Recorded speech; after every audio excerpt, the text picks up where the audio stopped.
What's up, everybody? This is episode 159. I'm your host, Omar. And I'm your co-host, David. And you're listening to the Anime Squad podcast. This podcast is about us, friends, to talk about seasonal animes weekly, video games, or whatever catches our interest of the week. And don't forget to like and subscribe and hit that bell button and tell us in the comment section what shows you guys want us to talk about. Because the upcoming season is coming up next week, so feedback's important this time.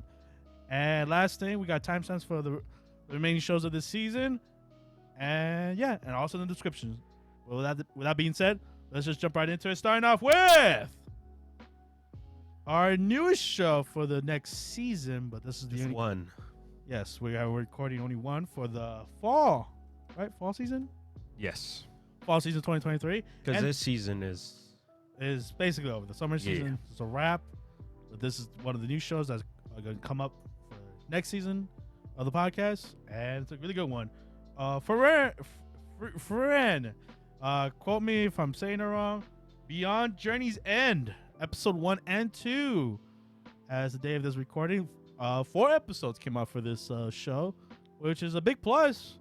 You know, if you like to binge watch the shows, and I can see a lot of people going through all 4 episodes pretty easily because this first 2 were pretty great. Yeah, and if you guys haven't seen all 4 of them, go and watch it. But we're gonna talk about only 2 episodes. Yes, the first 2 episodes we're gonna cover, and then next week, if there is no new episode, we'll cover the other 3 and 4. So with that being said, episode 1, our journey has come to an end. Well, wait, David. It's like every other what do you call it? Like every other anime, but it's the aftermath. Yes. You know, the journey that we go through most generic animes or games or in general. Any story that you will go through. Usually we'll see the journey and see the conclusion defeating the big bad monster. And then this one is the Demon King. Yes. We have defeated him. The Demon Lord King is gone, and our party gets to celebrate. They become heroes of the town. And, you know, they go on their merry way. They live their lives. And I guess with this one, pretty much is it's more about life, to enjoy life at its fullest. You know, it's to treat the moments that you have, however long it is, just treasure it. Especially the moments that you made, the memories that you made with the friends. Like in this case, the party members. They spent together for like 10 years, and for our main character, Frieren,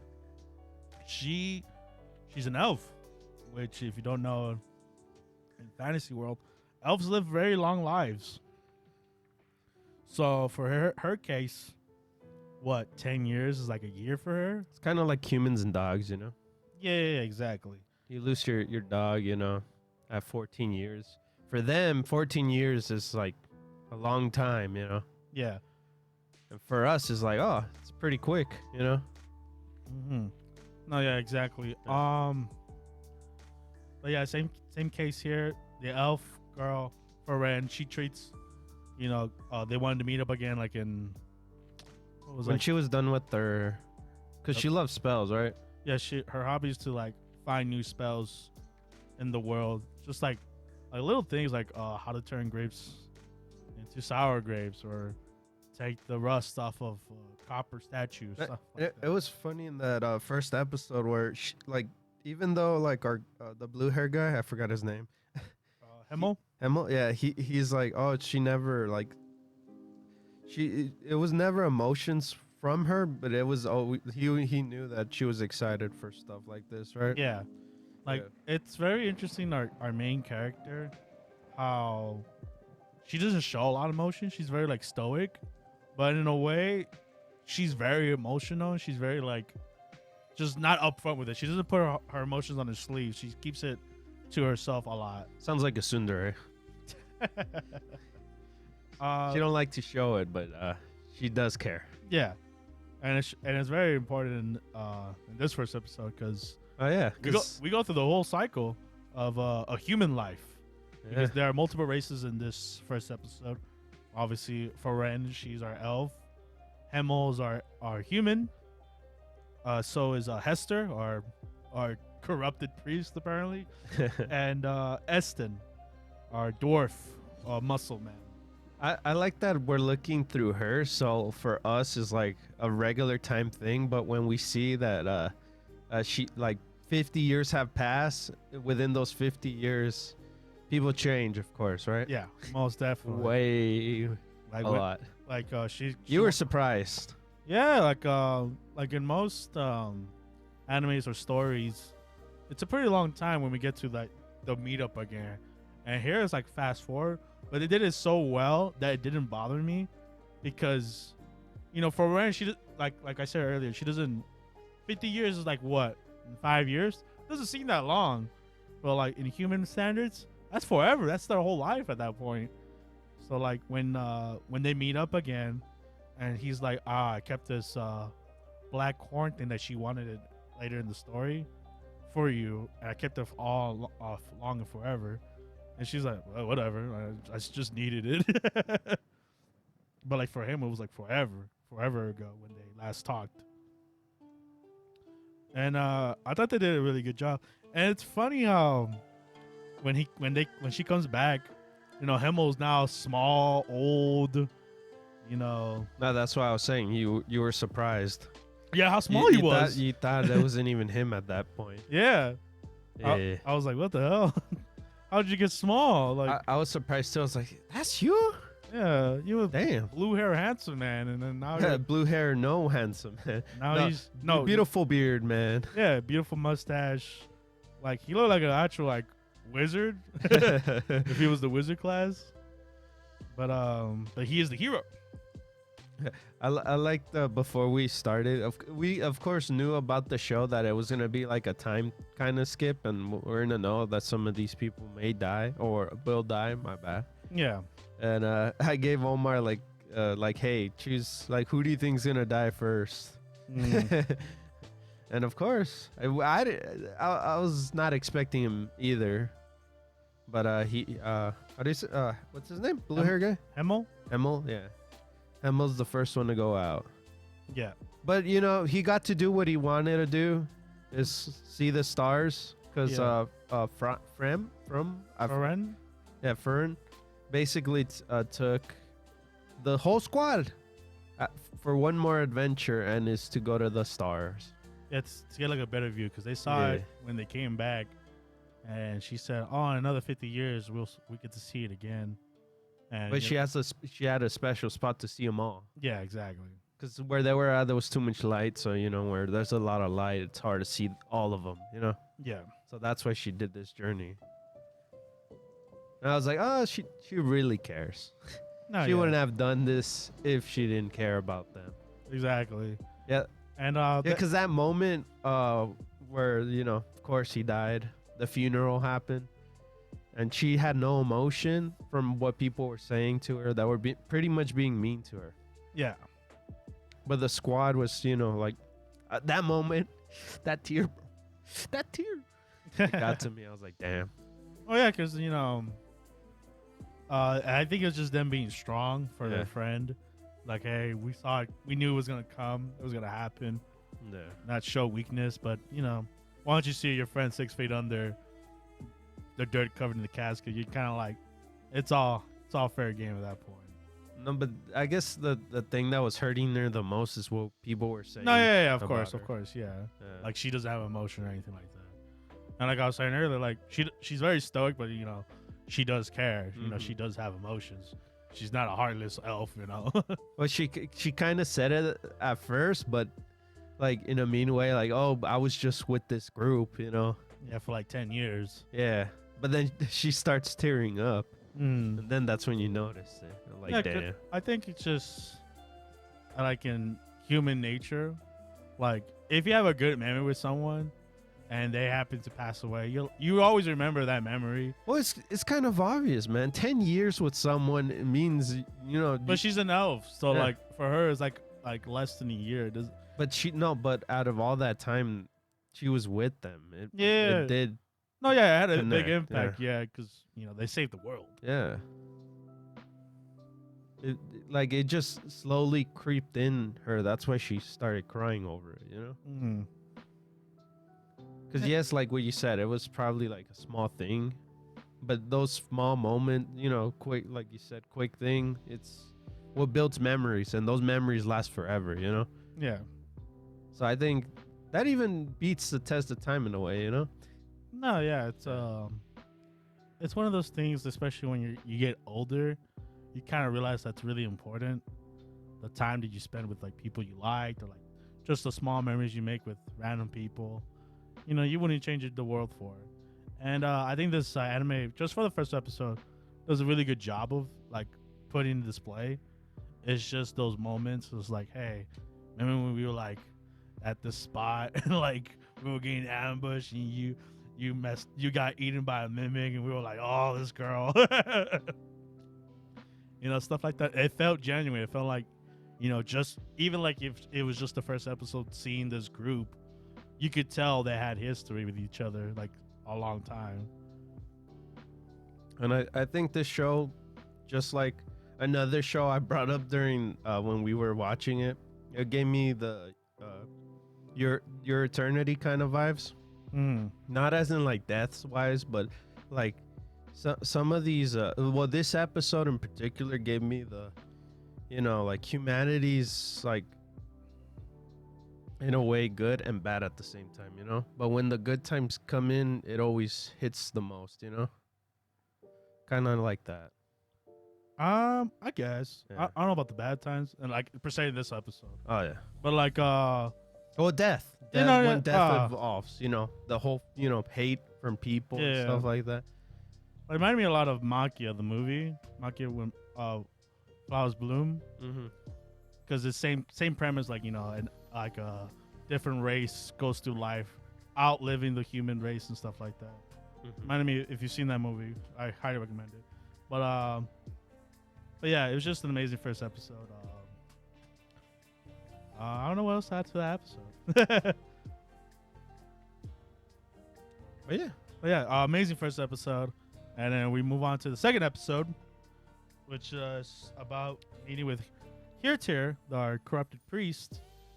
And Frieren, she kind of wants to live to see human life, since her friend was a human. She wants to kind of like see how human life reacts and stuff. So this is her way of kind of like, how can you say it?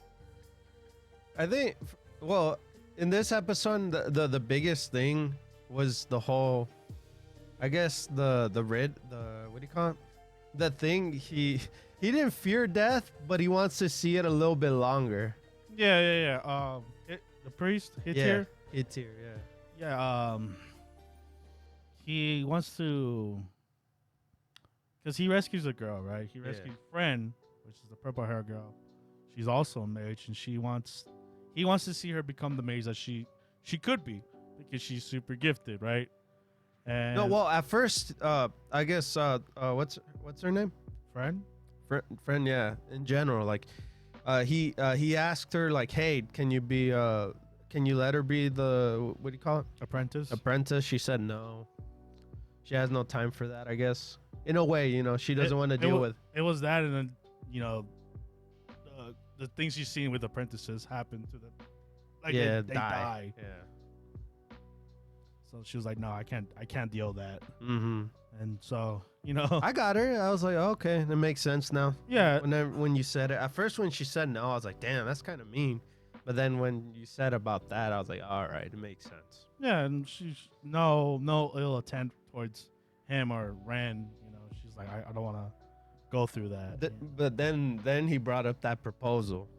Yeah, the whole bringing back the dead incantation, or making immortality. Mortality in general. Yeah, and she was like, I didn't take you as that kind of guy. I was like, hey, it's kind of like you said earlier. Come on, I want to live a little bit longer at least. Mm-hmm. I'm more scared of death now than I was earlier in life. No, it got worse when he said it. Like, I don't want. He didn't want to die. No, like I said in the first episode, it's very true. Like, when you get older, you think about death more and more. Mm-hmm. And it's just natural, man. I mean, all living things die eventually. Plants, animals. Sorry, it sounds sad. It's just, I think that's just the theme of this anime itself, and it does a really good job. Like, not like forcing it down your throat, but like really like putting its theme and like the emotion it carries in each scene. Mm-hmm. And like in the first episode when Himmel died, Hester, he knows his time is up, and like within like the episode you could see it more and more, and it broke my heart too. I was just like, damn, like once you see him with the cane, and then like he can't get out of bed no more, and you're like, oh man, like you mentally prepare yourself for like that moment to come. You know what I'm saying? Yeah, and I guess the feeling would feel worse once you're already in bed. You're like, Yeah, I can't do anything. I'm pretty much stuck here, after yeah. that. But he didn't say it, but you kind of feel it, like you're at your deathbed technically. Yeah. But hey, he did one last good thing, like his friend would have done when if he was there to save Fred, because I guess her town got raided or something like that, and she was ready to like commit suicide. Yeah, and but he saved her. He was like, I think you have more to give to this world. And those memories, like I said earlier, they live longer, Yeah, I think they did a really good job Yeah. explaining all that to her, especially coming from Hestier, the priest. And I was like, damn, I think that was a really impactful scene. Oh yeah, It was so like, damn, I didn't think about that in a while. kind of like Coco, man. Keep their spirits alive in a way, Mhm. where you Yeah. keep their memories going on, and you could talk. Even during later on the episode where we keep getting our blue hair guy Himmel. again. Yeah. Yeah, Yeah, once Hester passes away, Frieren takes her in as a mage, not an apprentice, because she's mastered it, and they go to clean up Himmel's statue yeah. and to find the blue moon weed flower, which I kind of like it in this episode too, and it's just so much to talk about. Now I'm really thinking about it. Just like how dedicated and how much time she's willing to put into something, especially like learning spells, and in this case, trying to find this one specific flower that her friend mentioned to her that grew up in his hometown. Mm-hmm. I'm just like, damn. And I can't believe I didn't mention the first episode. The animation's gorgeous. It's really stunning. Colors really pop, especially in the second episode once they do find the flowers. And just like when they're in the air flying and you see like the blue field, you're like, man, that looks great. That looks really beautiful. And I guess going back to the story, I get why Heltier, right? The priest. Yeah. Yeah, where he's like, he could even see the difference between Frieren, Mm-hmm. where she like her way of thinking is way different from our way of thinking, or the human way to think, Yeah. And that's the funny thing. She, Fran, I guess, is learning that on the way, that journey she's having with her. Yeah. Like, why is she like on these flowers so much? Yeah. It's been 6 months. Yeah. Like, I'm tired of looking for these flowers. Because she's human. She's like, this is taking forever. Yeah. And for Ren, she's like, it's only been like a week. Just a little bit more. Yeah. A little bit more, and we're almost done. What do you mean by little? What is little to you? Yeah, exactly. Like you could see, like it was annoying her. Yeah. It's like, hey, I'm not an elf. But I guess she doesn't see it that way. I guess. Right? Mm-hmm. Yeah. But yeah, they find the weed flower, or the blue moon weed, and man, yeah, it was touching. It was a really good another great episode. Yeah, it's crazy. Like at first, like it didn't look like she cared of Himmel, but until like we get the flashbacks too, even more. Yeah. When they had that moment together, I was like, damn. Yeah, that really care about her. Oh yeah, it's just you don't show it, and Yeah. I think that's I think it's cool. I have a feeling. I don't know. Maybe later on. Do you think she'll like get away from humans later on, or no? When a death happens later on, or no? I don't think so because She'll just accept death from everyone I around think her. so. Like it will hurt. It's just, but she knows the cycle at this point. You know, everything died. Well, because she hasn't brought that up yet. Yeah, and that's why it reminds me so much of Makia because Makia, same thing happens to her. She outlives everyone that she grew up with and stuff, and eventually she just lives with her people, which are the same age and stuff.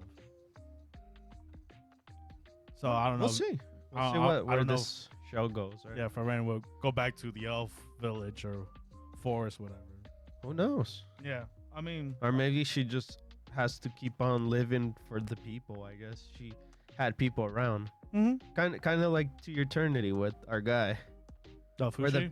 For all the people that died around him, pretty much kind of embodies them in a way. Yeah, no, yeah. So hopefully she gets to, she don't separate herself. She keeps on living for all those stories she gets from everyone, Yeah, for Frieren to find her way. She should write a book. We'll see. But the amazing 2 episodes, I wish we would watch the other 2, but like we said, we'll save that for next week. And as of right now, I highly do recommend watching this show. It's very well, if you're at this point, you probably watched the first 2. But of course, if you want to hear the 3 and 4 next week, right? Yeah. But I was gonna say, this is a good mature, like heavy theme anime of the season. So if you're looking for something more serious or like, that subjects talk about like death like this, I think this is a good one. And yeah. You have anything else to say, David? No, I pretty much said what I said. No. Yeah. Great first start. Beautiful animation. Beautiful opening and ADD. So. And yeah, with that being said, we're gonna finish off the summer animes, starting off with the Gene of AI, episode 12, final episode of the season. And basically, Dr. Pseudo, he really wants to find his mom. So he wanted to cut ties. Cut ties with Riza, cut ties with the clinic. Basically, live a whole new life and find his mom. And Rista. Rosto. Forgot the location's name. Oh, yeah. Because he's supposed to go over there. Yeah, with the new big AI, something like that. Michi? I think was his name. But yeah. No, I think he visited already there. I think he told him to go to the Rosa, whatever it's called. That location, because his mom's over there. Yeah. So he basically packs everything and says his goodbyes. It was harder than it seemed because, obviously the assistant, she's like... Risa. Yeah. She's like, am I anything to you? Are you just going to leave like that? And he really would try to push her away. He was like, you're just a nobody. I felt like the way he said it is like he didn't mean it that way, but it's like I guess he hardly talks to people in general about his feelings because you never see feelings from this man. And like this is like what the 3rd episode we're finally get more characters to talk to Pseudo, so it was weird trying to understand him too as a viewer. Other than him just being the background guy, or like the people that they go to see. And I like the part in the episode where he meets his old friend and he's like, "What about your community?" Because all these people that we have met throughout the whole show, they have seen him and they are part of his clinic community. So he's just gonna abandon that too. And you mentioned as well later on in the episode, we get to see the people from the 2nd episode, and that was pretty cool. I completely forgot about that. Yeah, it was like basically the second episode. What I think it was the second episode where it's basically the mom had a glitch in her brain, so now they had to reset her and reboot her and put back her hard drive kind of thing. No, they put a copy of her. A copy of her. My bad. Yeah. Copy. Well, they rebooted her technically, and then they added They put the copy. the copy. Yeah. Yeah. That's what happened. So that's they brought it back since kind of like It was kind of like the same theme with mom. Dr. Pseudo's mom. Yeah. Like even like the daughter of that family, she was like, even though it's not really my mom, like even though I know that's a backup, that's still my mom. Yeah. End of the day, end of through, I gotta start, seeing that it is my mom, and you should too, Dr. Sue. She didn't say it to him like that, but like it was kind of like him, like, oh, I should do that too, Mm-hmm. And then of course she asked a question like, oh, all right, if I turn into a humanoid, would you help me too? Pretty much. Yeah. And he's like, yeah, of course. So. But yeah, he's off to his journey, and then he has to remake up with Risa, and he corrected his mistakes, what he said, because then they have been through a lot, especially when we found out from last week's episode of her past with him, and yeah, he's off to his journey. They say goodbye for reals, and yeah, we get a little reminiscence of all the people from the show, and I like that the robot had somewhat of a heart too. Like, the hey AI, man, the AI. let me go with you, man. Come on, I'm here to help you, man. Yeah, you're a human. My whole purpose is to help the human. Yeah. And he's like, nah, I need you. You gotta take with me. You gotta take me, man. And he's like, nah, I need you to the clinic for now. And yeah. Like your mission is like a suicide mission. I need to help you there in a way. Yeah. Did you find the friend helpful? The one that took over the clinic? Tetsuya, or something like that. The one that took over the clinic? Yeah. In a way, yeah, because he's kind of like the reason that he made up with Risa. Mm-hmm. And like... He said it in the douche's way, but it... Yeah, but in his own way. Yeah. He's like, are you really going to give up everything you built here? That's why I saw to follow a ghost, chase your past and stuff like that. I guess that's why Sato trusted him. That's why, right? Yeah. And yeah, that's basically the ending. Like, it kind of leaves off in kind of like sequel bait. Not really. Hey, say what you usually say, man. What? What is your quote for every time I try to bring in a sequel bit or bring in all? We'll probably see it later on, kind of thing. Or Probably get a second season. no, not that. Read the manga. A happy story or something like that. Oh, We'll get a happy story later on. Yeah. Hopefully, it ends up happy. No, well, damn it! Now I forgot what I was gonna say. It's up to participation. I can't say how you say it. It's up to Interpretation? yeah, there you go. Yeah. Because you love to say that. I mean, it's up to interpretation how it ended. Like, Yeah. if you want more, Hopefully, maybe there'll be another sequel. But yeah. if you think Dr. Pseudo's wandering off chasing ghosts, that's just the way you thought of it. Or dead. Oh yeah, he probably got killed by a bunch of children soldiers. I don't know. Oh yeah, because in the final scene, the scene was the whole kid thing, right? Yeah, the kid and the bear. Yeah, the kid and the bear. The kid told him to go that way, and then he went that way. That's how it ended. Yeah. And yeah, that's basically the Gina VI, episode 12, and the end of the show, first season, or the show in general. So yeah, now we get to review the Gina VI, and I'm very mixed on this show. I think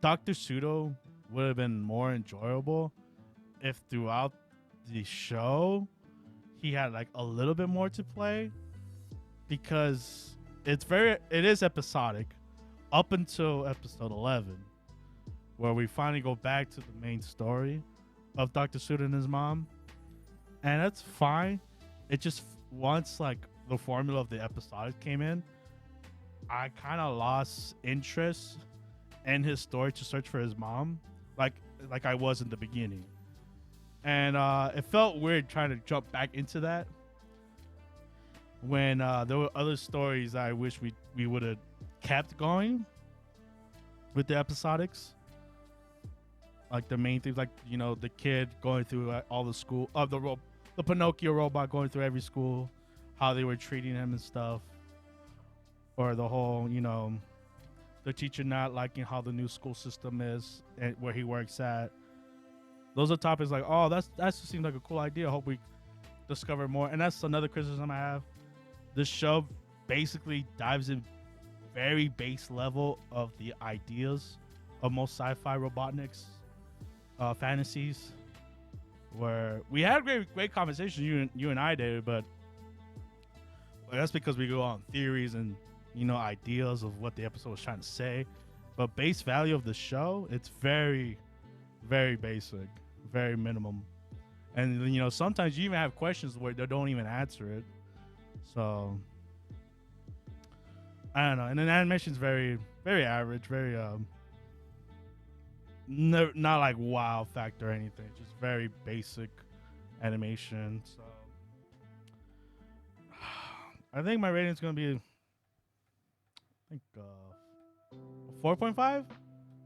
Damn. 4.5 out of 10. Which usually in our ratings is 5. 5 is the average, so it's not a terrible rating. But I don't know. I kind of not really expecting much. This is what I kind of felt going through. It was a very average show. So yeah, if I'm gonna remember by the end of next season, I probably won't. But yeah, what about you, David? No, but for me, I guess the big issue for me was I guess in general, like they should have put a different kind of. If anything, he felt like the robot. Dr. Sudo? Yeah. Yeah. In this show, everyone put more emotion than him, but I guess maybe that was intentional. Who knows? I'm not entirely sure on that. But that's why. Maybe that's why we didn't connect to him as much, because he was emotionally not there.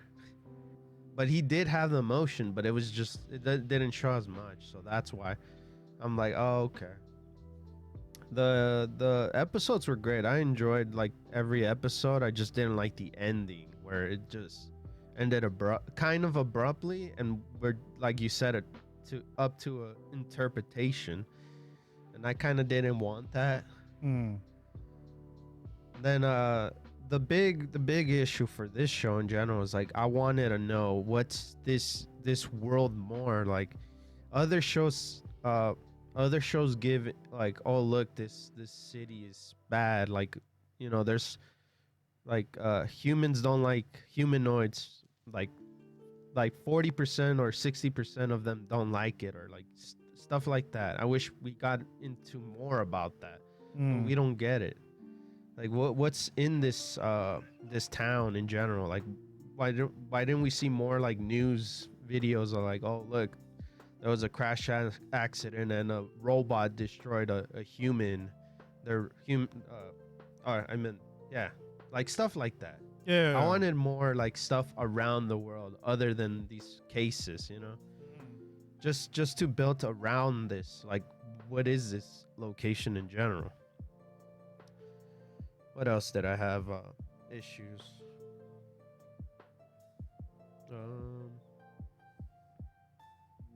No, I enjoyed the episodes in general. The thing is, it's hard to recommend this anime since it's just like, if you're into AI, robot or humanoids. Is there a character to connect to? In certain episodes do, but it's up to you in general what character you like in each episode. But what else? I'm thinking what else was bad.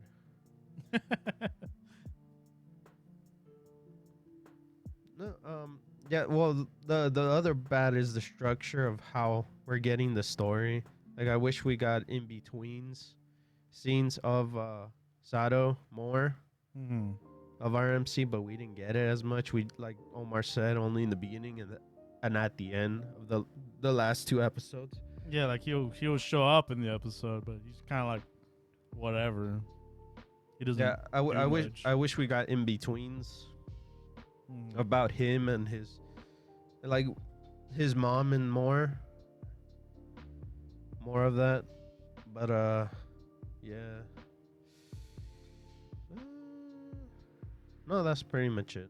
Okay, what's your rating? I think the opening was fine. And the rating about 6. It was 6. Yeah. Wow. It was not it was not average to me. I enjoyed it for what it was. There was no like, oh god, I'm seeing another episode kind of thing. It was like, oh, okay, cool. Mm. Hey, we got to make something out of it. I enjoyed our No, yeah. conversations through the whole the whole thing. It's not a chore. It didn't feel like a chore watching this No, yeah. because I like what was happening. You know. I feel like other than us in this predicament we're in, like talking about it. No, well, that hey man, people could like if I'm wrong or you don't like what I said there, then oh well, man, didn't hit you. But if any other person enjoyed what I say, hey, cool, I'm not the only one. But I really enjoyed our conversation, and if if anyone's listening to this whole conversation of this last episode, it's up to you if you want to watch the episode. I mean the show itself, but I don't recommend it to. Oh, okay, that's what I was gonna get at. Yeah, I wouldn't recommend it. I don't recommend it to people that don't, like I said, don't like robot. I guess a good robot or Sci-fi. sci-fi kind of show would be the one with Vivi. Fluorine Eye. Damn, I forgot the actual name. Yeah, Vivi Fluorine Eye song. yeah, I think so. If anything, if you want action in it and Episodic suspense, episodic, story. episodic as well, yeah, then I guess go with that one.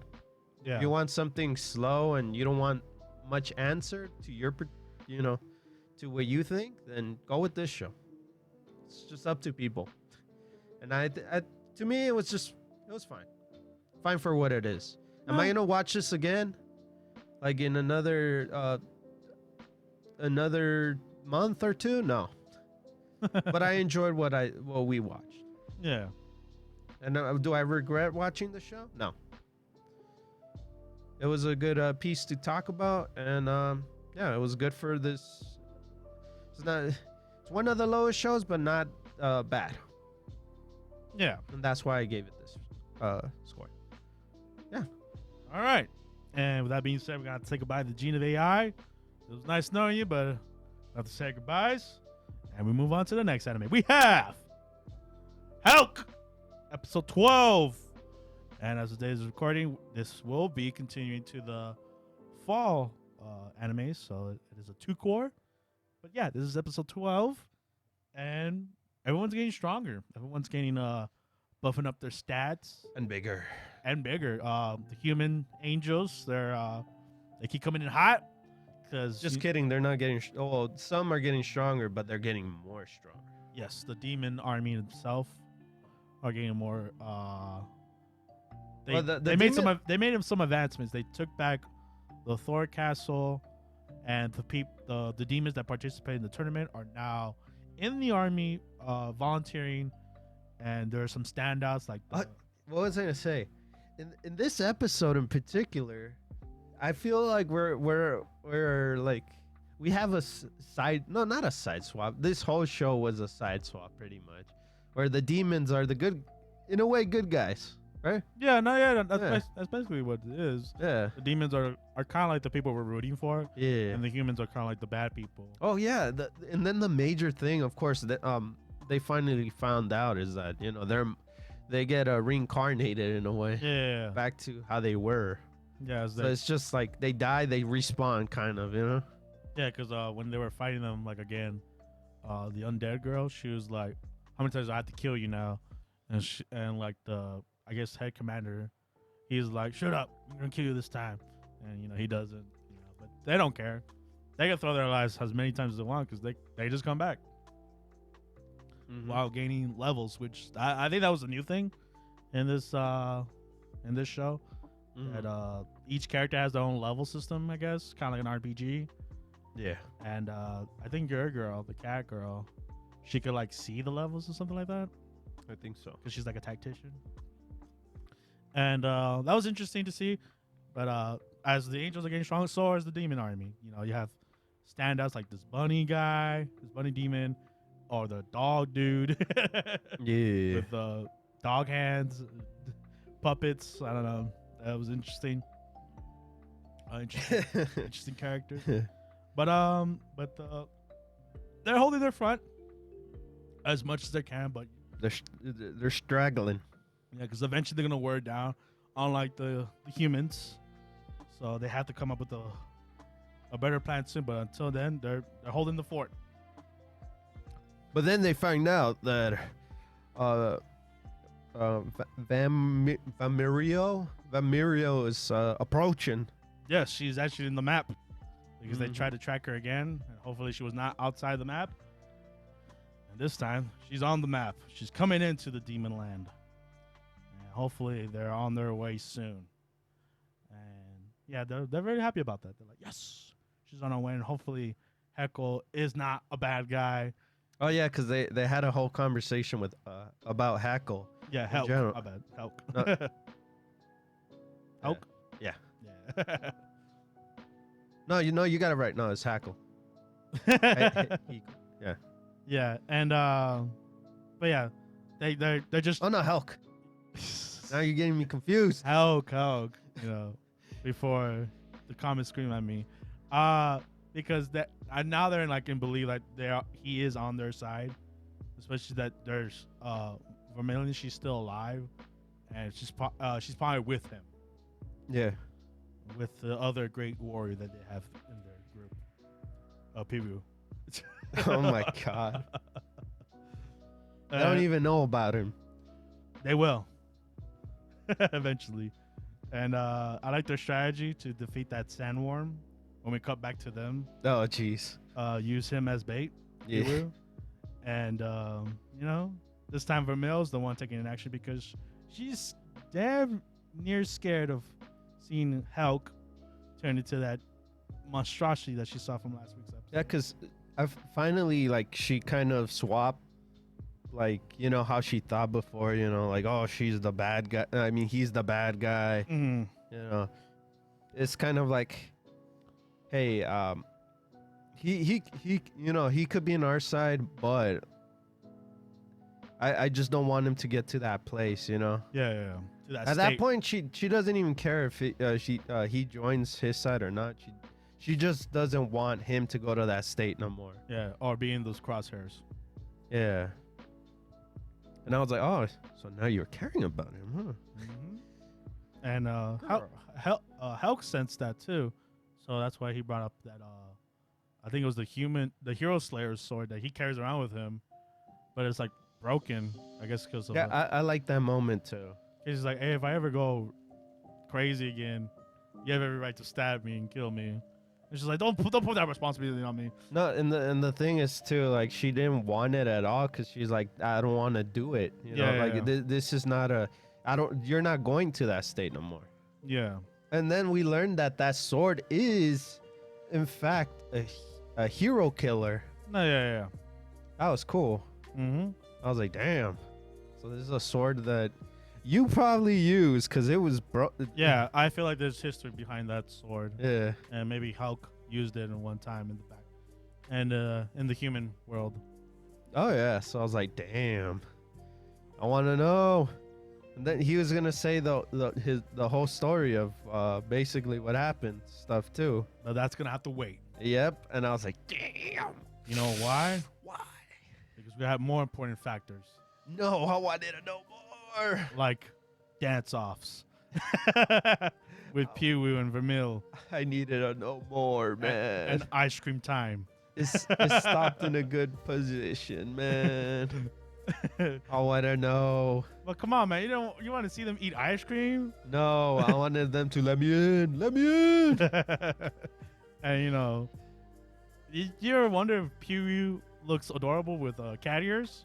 Oh, jeez. Because he does. He looks amazing. It's probably the best thing Oh my I ever God. saw. And Vermeer with bunny ears. That was cute too. But my favorite was Helck with his rhinoceros beetle helmet. That was kind of cool. Very, very different. And just them bonding in the new town. That was fun. It was fun. Come on, it did not bring a smile on your face. But yeah, I enjoyed this episode in particular with our two characters, our two main characters. Yeah, Vermeer and Helck. Yeah. Me too.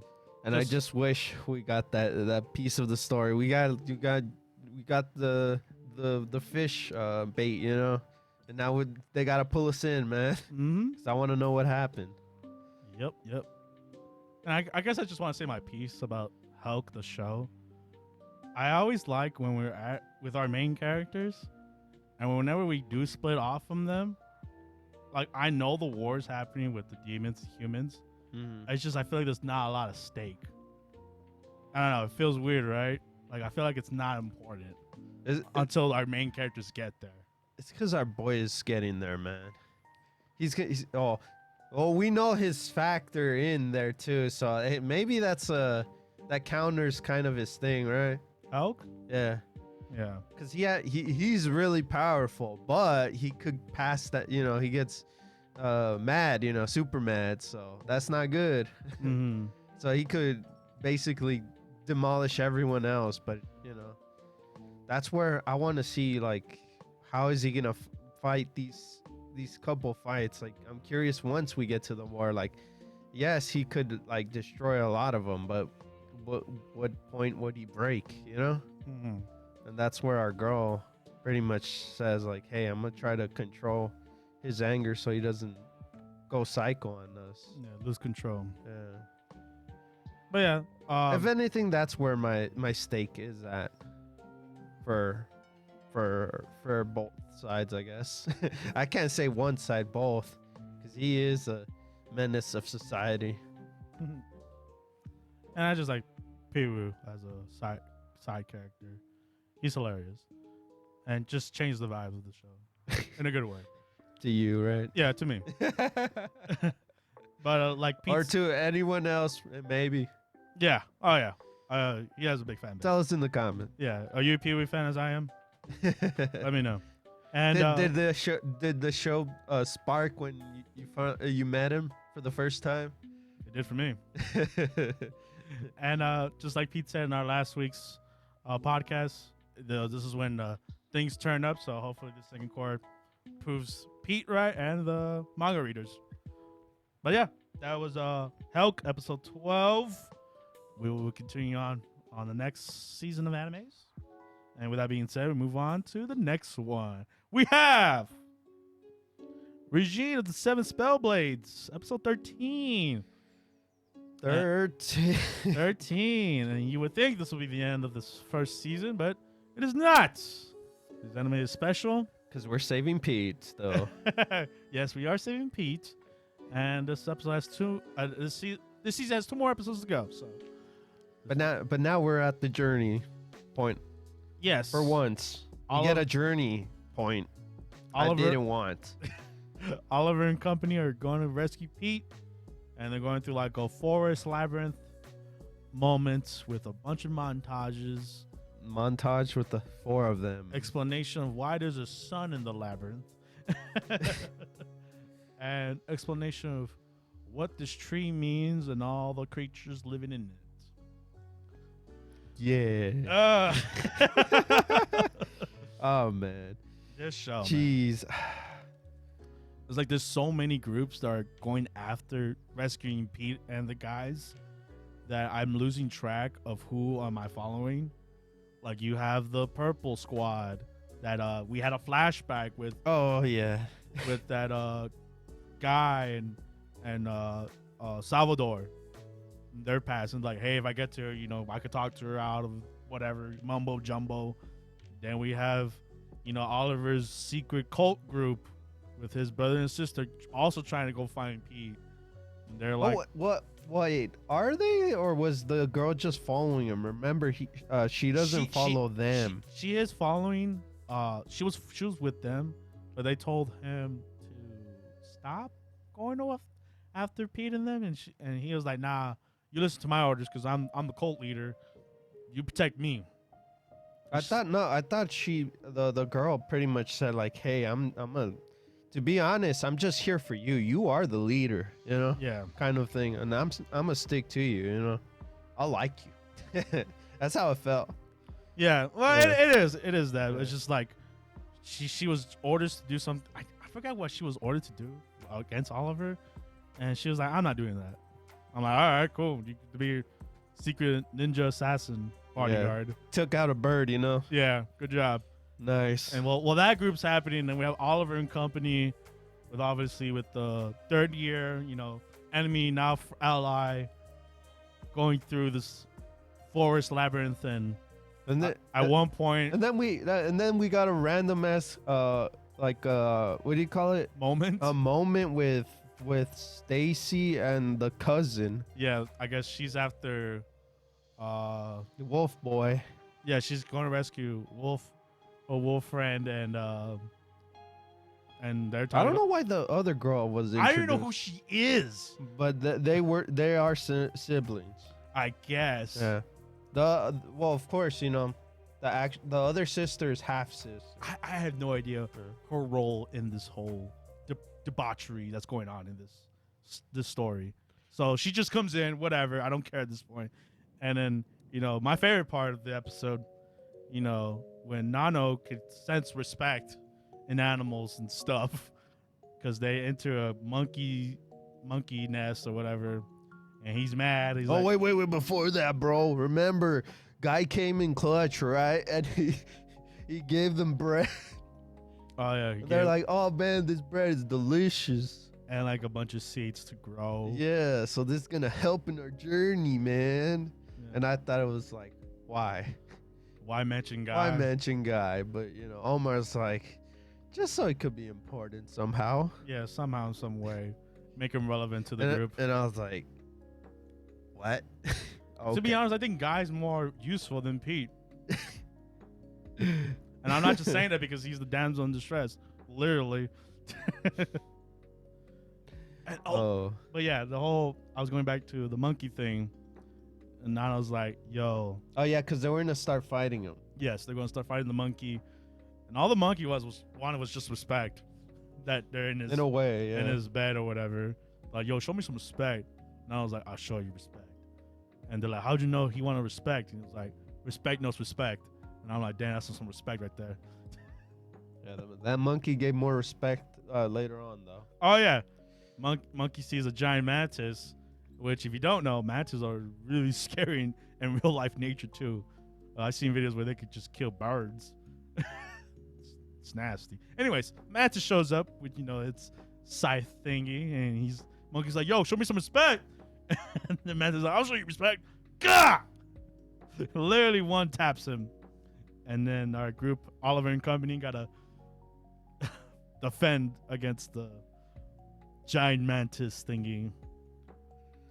At first, I was like, maybe Oliver doesn't know everything, but that's like a small little thing. Yeah. Because you know how I tell you he's a know-it-all and stuff like that, right? Yeah. But I was like, oh, the respect thing, like maybe that was a super niche thing that he's like, oh, okay. Yeah, because he's not a warrior like Nano is, right? Yeah. Like, oh, I didn't know about the respecting, but I know about the weak point of this giant mantis thingy. And I was like, wow, okay. All right. Oh, yeah, because, you know, that whole suspense, you know, did he die? Did he just die right now? Did he freak died? Did the mantis got him? Oh, no. Of course not. This is Oliver. He's God. And I like how the third year girl, the Chimera, she's like, you know, you got McFarlane. She's a master of spells. Nano, who's a master of the battlefield. and you're just average, but for some reason you're in par with them, and I find that strange. And then she kind of later on kind of knew in a way later on in the conversation, like, oh, you're just like us, like me, you know, we're just in the back area kind of thing, right? Yeah, like you're not important, Yeah. but for some reason you make yourself so damn important. Yeah. But you know, whatever. That's not the time or place to talk about that. We gotta go save Pete. Meanwhile, with Pete, he's not affected with the aroma in the prison cell. And what you call him? Jack Atlas, the Jack Atlas character. I forget his real name, but Albright. oh yeah, what a great name. Yeah, Albright. He's like, yo, I have this ready just in case. Ugh, in my stomach, I got like three beads, and they're perfect for like a noise attraction or something like that. And then he gets to find out that Pete is what are they called again? A reversey? Yeah, Yeah. because he's like, oh, why aren't you? We're caught up to this thing, or Yeah, why isn't it not affecting you? And he's like, oh, then you're a reversey. You're a girl. Yeah. So that's why. Mhm. So he knew now, even though like he's looking like he's gonna die. Yeah, because he literally, Jabbed his hand into his stomach. yeah, like a genius. Yeah. I don't know. Maybe that was a magic ability to like pull him out. You know, could have done something. You like would that. think, right? Yeah. Of all the limitless possibilities of magic. Yeah, Maybe he just didn't know that spell. probably, man. You know, it's kind of like one of those niche spells like Frieren will find out. But him is like, I'd rather just punch things. I'm gonna punch a hole in my stomach. It's fine. Save everyone else. You know, I'm pretty much sitting duck over here. Mm. But yeah, that was Regina of the Seven Spellblades. It's gonna be, hey, this is a joke. Take me. Even if I'm dying, let them die. Let the rest die. That'll be hilarious. Right. I feel like the only people they're gonna save is Pete and those two, and the the rest wolf. of the guys are just. And the wolf guy. No, that's why. Oh yeah. Oh yeah. you Jack said two. Ellis and Yeah, Wolf yeah, Guy Yeah. and Pete, and the rest of the They're- nobodies, they're gonna die. Damn. I'm calling it now. Oh damn. But yeah, that is episode 13 of Regina of the Seven Spellblades. It will continue on, unfortunately. And we move on to the next anime. We have Undead Girl Murder Farce, episode 13, the final episode of the first season. Tear in my eye. Very tear in my eye. I'm gonna miss this show. This is the surprise delight of the season for me. Had a feeling the show was gonna be amazing in my eyes. Yep.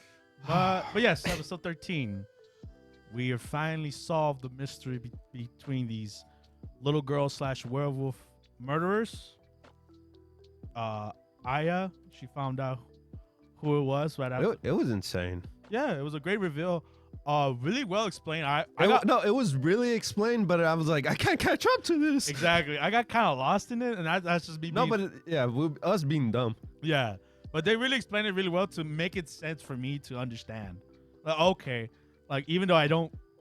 Good thing they didn't do like a whole like. I always hate this in anime where we just see them talking and that's it. At least they visually showed us what was happening. I think that's what this anime does really Yeah. well. Just like the editing choices they make with flashbacks and how they do,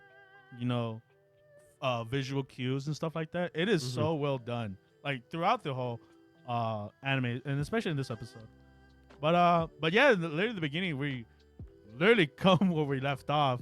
Everyone duking it out, and it's a shame some of them got wrapped up quickly. Like with the whole the chain guy versus Frank. I mean Victor, or like the cowboy girl versus Alistair. Like I like those.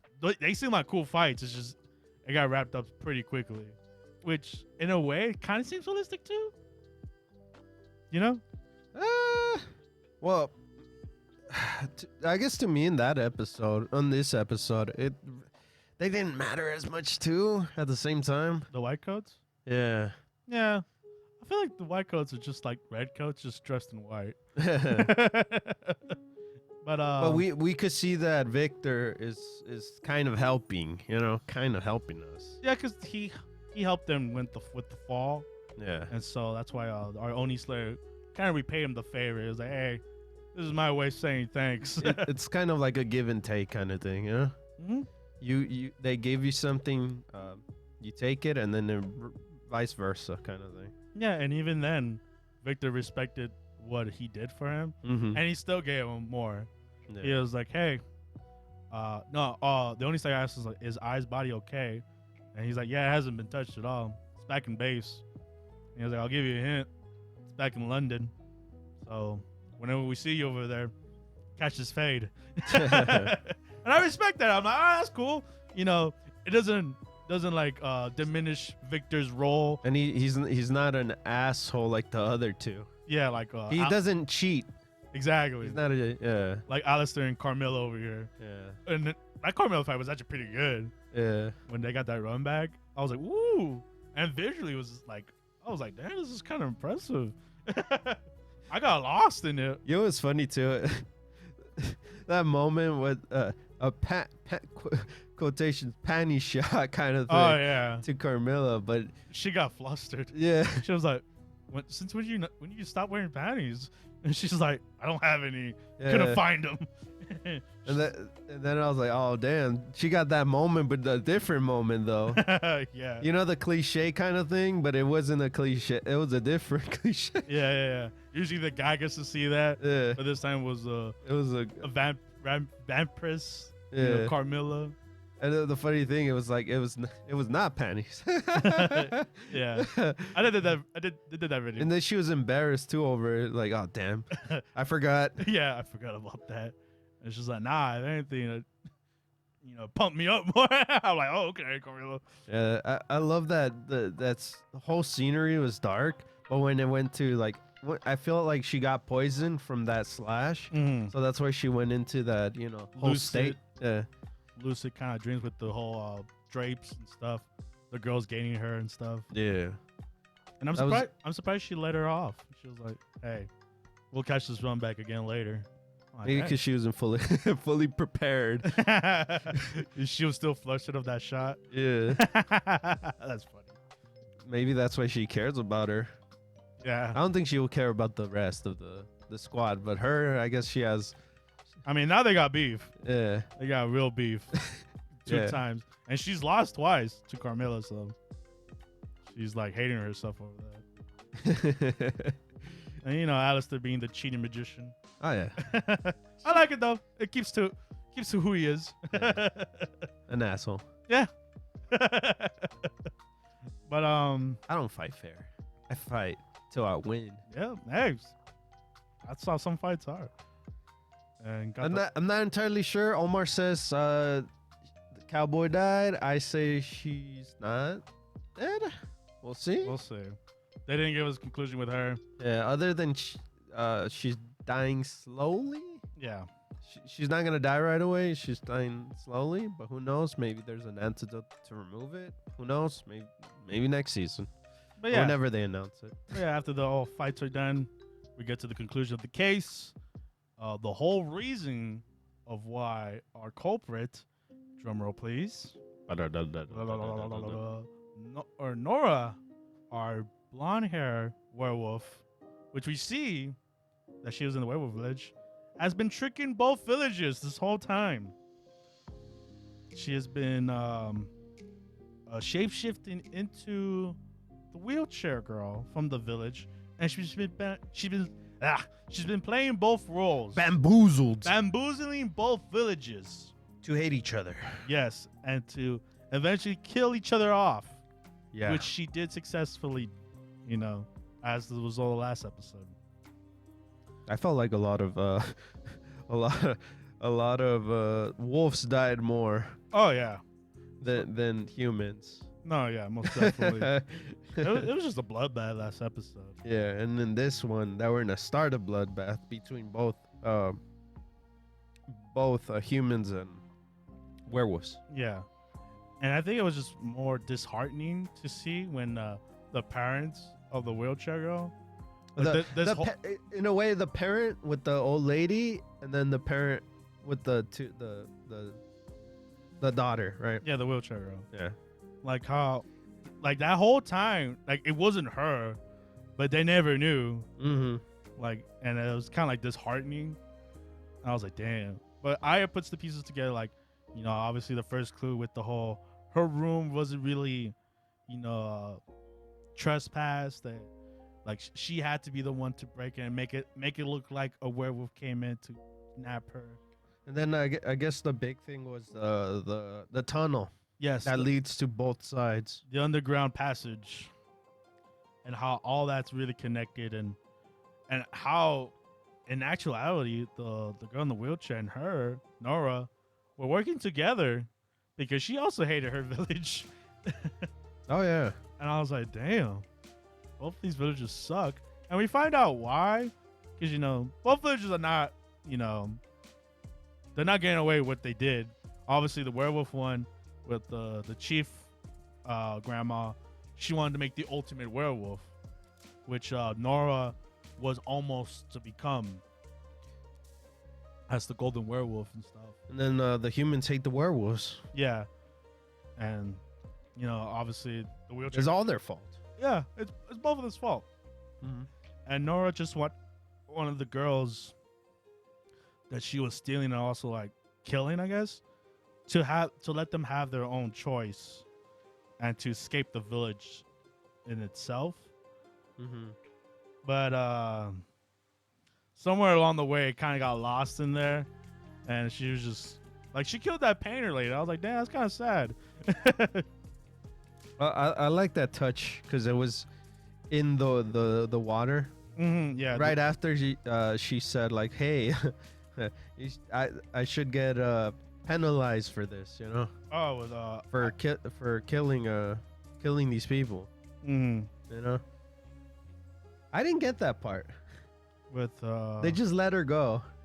Well, because I tried to put it like in if she was in a court system kind of moment. If one of her evidence was wrong, then she's excused from like any from murders.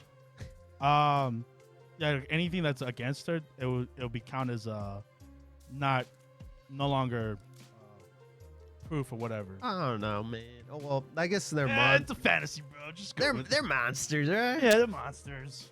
No hard feelings. Yeah, so I in the game, they let her go. She's like, they understand why she did it, and like I guess everyone's at fault, or yeah. If in a way, I guess you could say, right?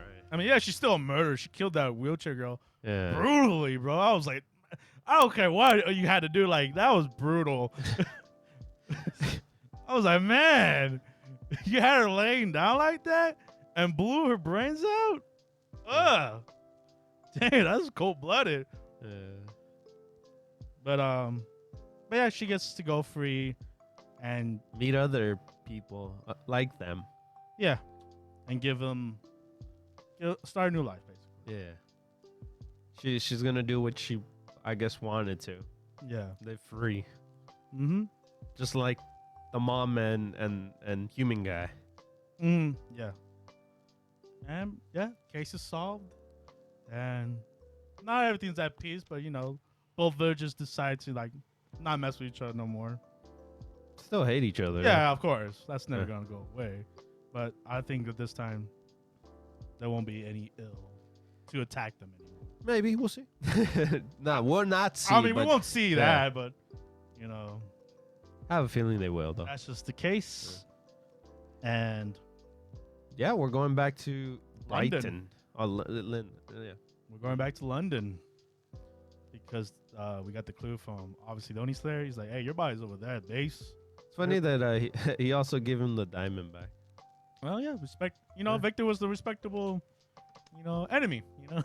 He was like, yeah, you did promise me. I was like, all right, you're right. I was curious. Wait, I was curious. They didn't get the wolf though. No, they did not get the ultimate werewolf. I guess that's why everyone just left, right? And they're like, yeah, oh, since it wasn't there, we have none. We have none. There you go. But I guess Moriarty has something else in the mind, tube, I guess. Yeah. So, we'll see what his other idea was. Yeah, because we get him for like a bit, like a second, and then we're leaving, right? No, he was at base. Ah, base. He was at base with Jack the Ripper. That's why we didn't see both of them at the Werewolf Town. Oh, okay. Yeah, but yeah, like David said, we got a roll call of the characters we seen throughout the season. You know, While the man is yelling over here, Yahoo! Yahoo! It's a me, Mario. Okay, he wasn't saying me Mario, but he was saying Yahoo. He's yelling it to the world to know that we're coming back. Going back to in a London, way. baby.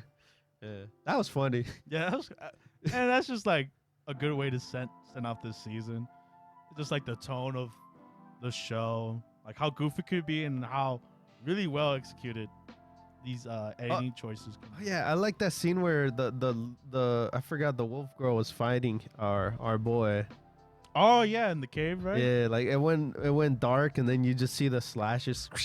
Yeah, the little sparks in the dark. Like he can't see in the dark, but he could hear the splashes, the noises now.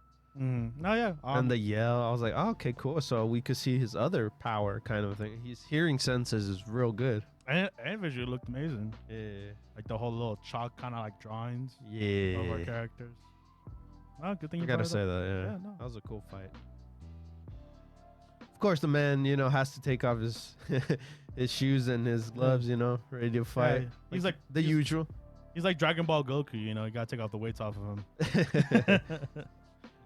But yeah, that Get was to the reviews, I guess. yeah, Right? that was Undead Girl Murder Farce episode 13 and the first season. That being said, we move on to the reviews, and obviously I go first. And like I said earlier at the beginning of this episode, it was a unexpected treat. I admit the first episode did not catch my eye. I was this close to even dropping it, but I'm glad I stuck it out once we got to the cases with the vampires. With the vampire case, and then after that with the whole Lupin and Sherlock Holmes legends, our legendary fictional characters, and obviously this case with the werewolves. I really love the cases. They're really smart and methodical and well executed. Like this last case, it was a lot to process. But the last other two were really well done, where I was still like really interested to see who was the culprit and the outcome of it. And they did a really good job. There were some episodes that just felt like it flied by. I'm like, damn, is that really the episode? We just got the evidence now. And Only Slayer and Aya and the May girl, great characters. Only Slayer himself, he's just fun. You can't tell. I can't tell what he's gonna do next. He's so unpredictable, and I think that's what makes him really ferocious. And Aya just being the more of a great detective than Sherlock Holmes. Yeah, I said it. And yeah, I'm really in it for the ride to see if they could get Aya's body back, and just and the villains too. That whole villain group, the Banquet, Victor, Moriarty, Alistair, Carmilla, and Jack the Ripper. Great characters, great villains to hate. And yeah, I just can't wait to see what happens next. It's really fun. The editing choices they make in this anime are really, really good. Animation points really stand out. It was a really good looking anime. And I highly do recommend watching this show. And yeah, with that being said, 8 out of 10. Really amazing show. And probably the sleeper hit of the season. Go ahead, David. All right. I'm glad I picked this show. I'm glad it's exceeded my expectations even higher. I really enjoyed the fights. I really enjoyed the mystery. I love how the mystery of it wasn't easy to figure out kind of thing. I love that. I like when a show makes you think a bit too. Who's the bad guy, who's not? Who's the murderer, who's not? Stuff like that. I love this show. it gave everyone every character to shine in their own way, you know. Mm. I like the fact that Sush I can't say his name. The Oni Slayer? The Oni Slayer.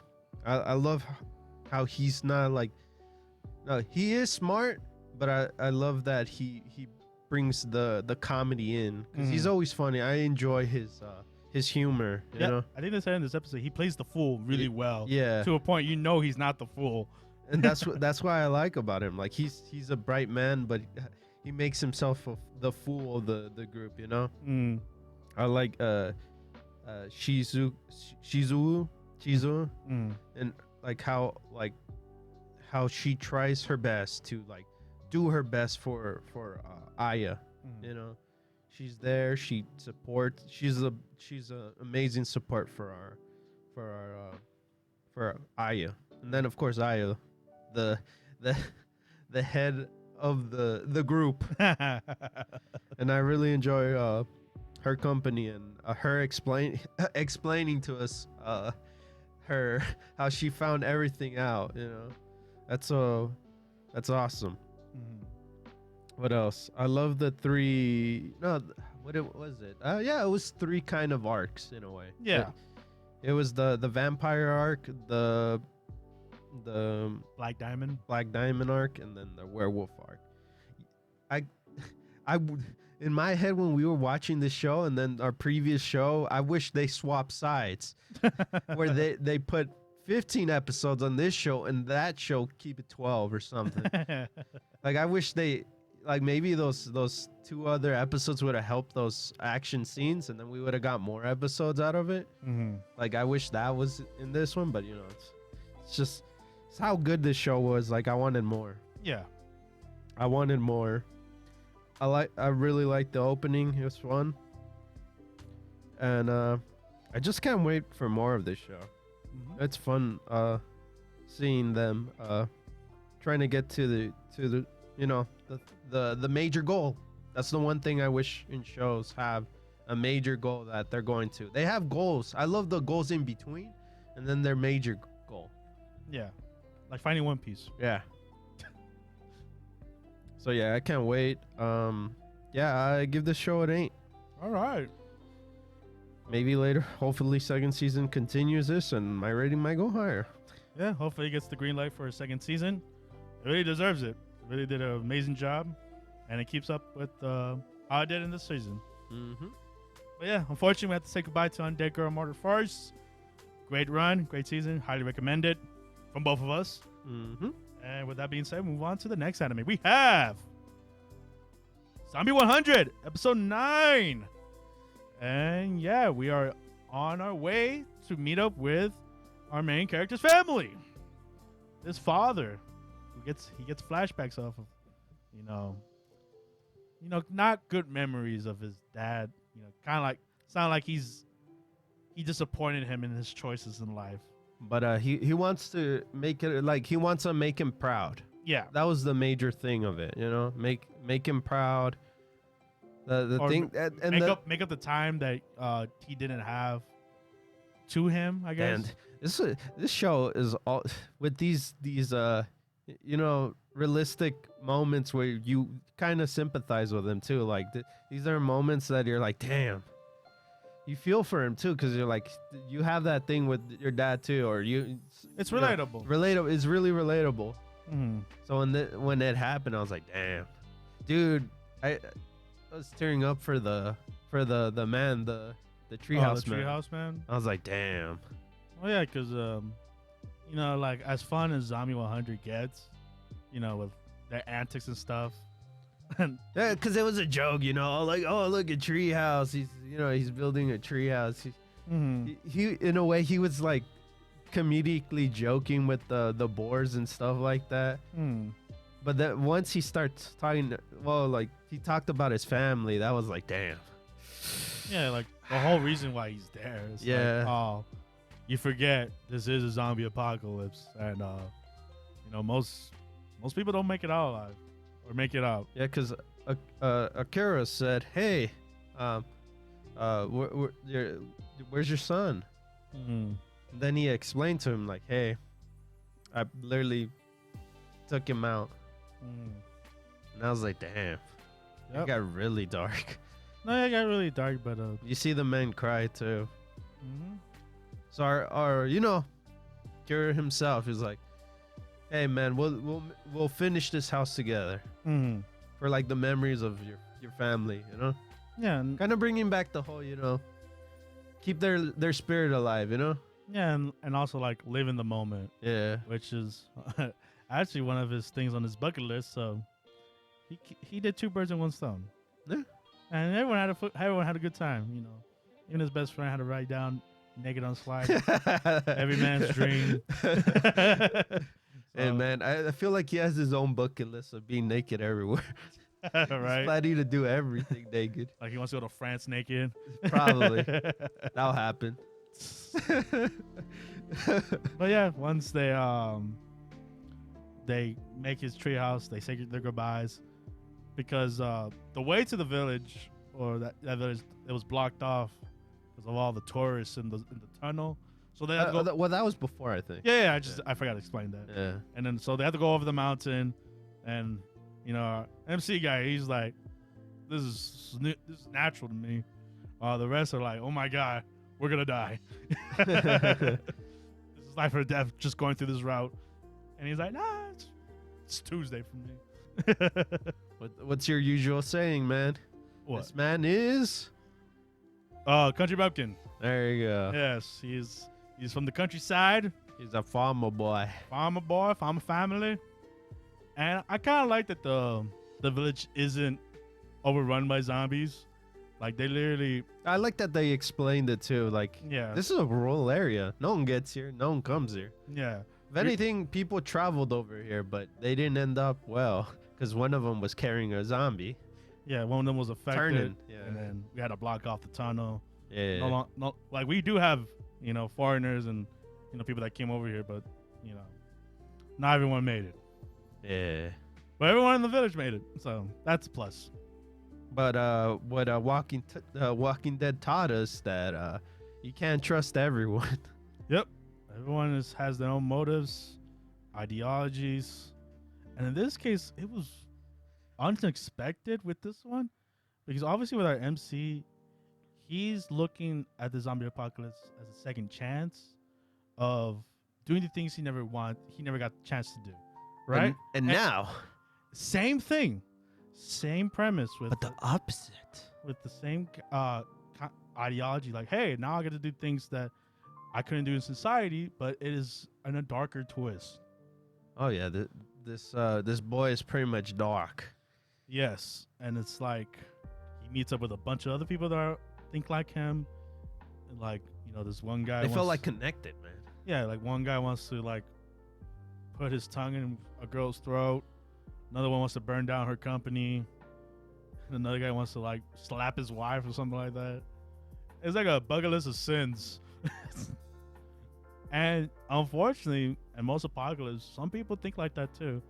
It's like, hey, there's no more society now, so we could do anything we want. I could like go up to her, slap her, and like, you know, it gave me the purge vibes. Yeah, anything can go wrong at this point. Anything is a whatever. You could do anything. Like we already seen the dark side of a zombie apocalypse, but now it's really the dark side of an apocalypse in general. Yeah, where that's why in zombie films, like you don't worry about the zombies, worry about the people. No, yeah, that's like very true. And this one, not in this particular episode, you know now. Like we knew with the boss, that one's worse, but at least he wasn't like he wasn't doing murders and stuff. Yeah, he wasn't sending people. He was working them as slaves, but he wasn't murdering them. Yeah, he's not doing what this kid's doing, like gonna unblock the barricade and let these zombies out into the village, which that's gonna suck. I think he has done it before. He just arrived here like, oh, I'm gonna create destruction. I'm gonna create chaos. Yeah. And then you see his bucket list. His notebook's black and dark. Yeah. I'm like, Jesus, what a different. And I really liked that. It's like, you know, We got a kind of antagonist. Yeah. I mean, a villainous kind of character. No, yeah. Someone I hate. Yeah. So we'll see how that goes. And obviously our MC is trying to reconnect with his mom and dad. I'm terrified now. And then dad has a ticking time bomb, bro. He's coughing blood. Not from like being big, but like, him being old. And he's like, my time's coming up. So you got that going on as well. So yeah, we'll see what happens next episode. If we get a next Yes, which is also the sad news. It couldn't get any more sadder. Bug Films has announced that they're struggling. They're struggling right now, and they are in hiatus. Yes, indefinite. Yes. So what that means is we do not know it will come out next week. Yeah, episode 10, 11, and 12 are hiatus. Oh, man.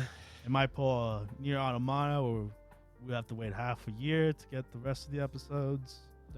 We just don't know the reason why, and we just have speculations, but at least that I know of. But there's no like concrete fact. Yeah, they haven't said anything. And if they did say anything, leave it in the comments, please. I want to know. Mm-hmm. But yeah, so far this is the end for now. Yeah, and if it does come back next week, we'll obviously cover it. But if not, we'll let you guys know. Yeah, like if there's hopefully next week, you guys, or if you guys know, send us a message and tell us. I mean, comment. Yeah, comment, Discord. Yeah. On our X account. Yeah. But yeah, it's unfortunate news, but hopefully we don't have to wait that long. And if we do, that's just how sometimes life works. As in a zombie apocalypse. Well, for this episode, it felt kind of like an ending. In a weird way, right? Yeah, in a weird way, it did feel like an ending. But at the same time, you still want that more. Yeah. But yeah, with that being said, we move on to our last anime of the week, and that is Jujutsu Kaisen, second season, episode 10. And yes, we are in the aftermath of Gojo being captured. And we see that Geto is a little bit inside of him is still there because he wants to choke himself out of what he's doing to Gojo and the whole technique. And he's like, wow, look at this. I've never seen this body do this before. As we find out that it is not Geto in his body. And Gojo's like, that's funny. Just still mocking them, while being held prison. But obviously, Mekamaru is his insurance policy is coming in, telling the rest of this. His last, in a way, his last request, I guess. Yes. To warn the squad. In a case, if Gojo ever got captured or killed, he would send them the message, because it is confirmed that Mekamaru is dead. Yes. From the mega fight. And yeah, it's funny. Like it feels like he's just talking to us still. Yeah, it is weird. Yeah. But yeah, unfortunately he's dead, but he's still in there in spirit. I like how Itadori, when he got that in his ears, like, what the hell is this? That was funny. He chucked it on the floor. He was like, wait, it's me. So. And then we get another yelling scene. Oh, yes. Not only from a different show, but this show also, Itadori. Yeah. God bless him. He has to escape the underground subway. Oh yeah, because he was not even in the bubble. No. Yeah, that was crazy. In the veil. They explained the whole veil system more in this one. Like, there's a veil for the humans, there's a veil for Gojo himself, there's a veil for the sources not coming into the veil. And you can notice it that Itadori can go into it easily, like the others did. Yeah. I love that scene. Because it makes it seem like, hey, Itadori's not as strong as we thought, like as in like a Jujutsu fighter. Because when he walks in there, he's like plastic. He has to push it in while everyone else just walks in there. Yeah. Like you forget, like he is powerful. He's just like, obviously he's the newest guy, Yeah. so he's not really well trained, not yet, other than watching movies. But God bless him, man. He goes up into that tall building, and who does he call for? Our boy. Our boy. Our other boy. Panda. No. That's my boy. Our other strong boy. Mr. Overtime. He's got to clock in, man. Yep. He clocked in, and he's like, "Hey, Megumi and Ino." At first, he was like nonchalantly because he knew he knew the plan. And then he knew like Gojo was good and stuff. Yeah. You know, everything was nonchalantly until Itadori said, "Hey, Gojo's captured." Like, change the plans, guys. We gotta go find Itadori. He needs explaining to do. That was funny. Yeah, I like that his plans changed right away. yeah. Just seeing Nanami again, just like it's so fun. I can't wait to see him fight, man. Oh yeah, most definitely. I think he's my other. Yeah, Gojo and him, they're like really fun fight scenes. I guess because they like fight. Oh, well, the other one fights with blades, and then the one fights with one blade, and then the other one fights with hands. Yeah, Or his hand signs. yeah, Well, actually, in the last fight, he was popping heads. that's true. So, but yeah, it's good to see Nanami in the Veil, and he's like, "Yo." Oh, the big thing is the villains were talking amongst each other, and volcano guy, I forgot his name, and Jogo? Joko, I Yeah. think so.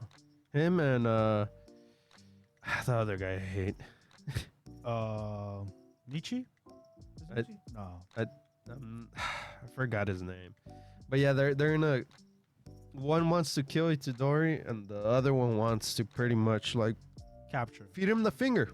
Oh yeah, that's right. To unleash Sukuna to the world. Because Sukuna is not in any side. He's his side. Yeah, Sukuna's in his own bubble. Yeah. So it's not a issue for them. It's more like it's gonna become an issue to all of them. Yeah, and if Sukuna does pop out, it's more of like the curses get like a boost or like an uprising. That's what the volcano guy said. Mm-hmm. But the other guy's like, nah. Oh yeah, Hanami. Enemy. There you Yeah, go. Hanami and the third brother, which we find out from the two brothers from the last episode of Jujutsu Kaisen Season 1. Mm-hmm. He wants vengeance to Itadori. I mean, it looks nothing like those two, but hey, Yeah. different brothers, I guess. He wants a run back On from Itadori. Yeah. Well, not run back. He wants to just kill him. Yeah. They never fought yet, so. Well, yeah. run back for family, man. Yeah, true. For family. For family, yeah. And But yeah, so it's gonna be a race between the two, though. The volcano guy and him, yeah, Hanami. because they made he made it in the game. He's like, oh, if I see him first, I'm gonna kill him. But if you find him, give him the finger then. Yeah. No, not the bird, but the Sukuna my finger. God, the Sukuna finger, I guess. Yes. That'd be funny if you did. Damn, I was surprised with the girls. I didn't expect the girls to be here. Yeah, from The ones that were connected with Ghetto. Yeah. Yeah, I was surprised. That to was see That were upset. I wonder if they. Do you think they'll side with the good guys or no? Or they're just gonna try. I think to it'll get... be like mutual interest. Yeah. Because obviously, well, they don't know that Ghetto's not Ghetto. No, they knew. Well, with That's why they're like, hey, you're not the same person anymore. No. Well, I mean like everyone. Oh, okay. Like only Gojo knows, right? And the girls, obviously. Yeah. They know, but like not like Itadori doesn't know Ghetto's not Ghetto. Maybe she'll explain. Maybe. But with the other guys, I forgot to mention the other baddies all of them. that killed our other guy, our what was it? Not sensei. I guess a sensei. You're talking about like the personal aides. Yeah.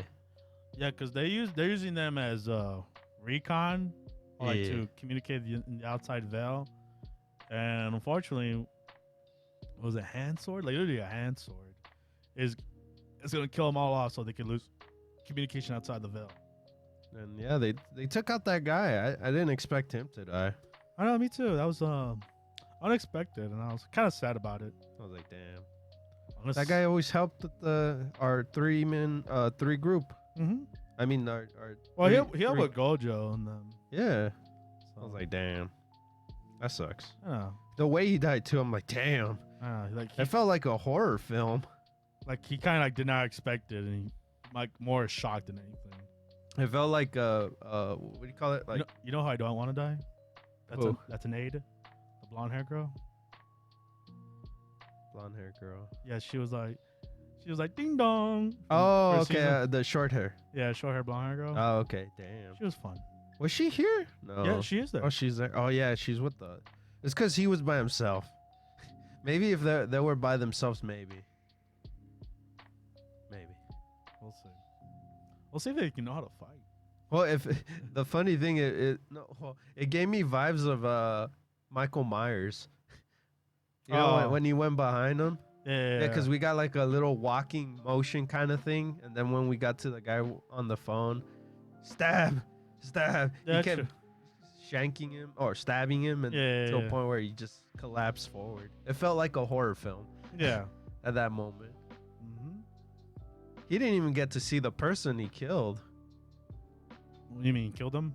or the opposite. My bad, I said it wrong. Yeah. Yeah, my bad. Yeah, But yeah, he didn't get to turn around to see the person that killed him. Yeah, who was his killer? Yeah. So yeah, he's gonna go do that. Guy's gonna go do that, and that was like another enemy I'd never seen before. And then also, speaking of enemies, A different group. Yeah. different groups, since they know that Gojo is sealed, they're gonna go in there, have their little fun too. So yeah, a lot of things are getting set up. A very set up episode, honestly, for this one. I think were they Gado's followers?